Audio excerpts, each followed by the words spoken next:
Kain na tayo mga friendship. Tamang-tama ang ulam namin. Sabaw-sabaw. Sa maulan-ulan na panahon, masarap mag-ulam ng sabaw-sabaw.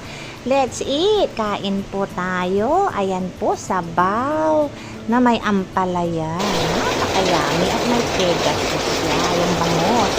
Bangos at ligasos na may ampalaya. Yum, yum. Kain po tayo. Simple man ang pagkain. Ang importante, masarap. Simple man ang luto natin. Ang importante, happy tayo na kumakain. Healthy ang pagkain. Ma-appreciate natin. Simple man ang buhay natin, mga friendship. Importante, masaya tayo. Matuto tayo magpasalamat sa mga blessing na binibigay ng Diyos sa atin. Simple man ito o malaki, importante mayroon. Matuto tayong maka-appreciate, mga friendship. Magpasalamat po tayo palagi at makontento sa buhay upang tayo ay maging happy.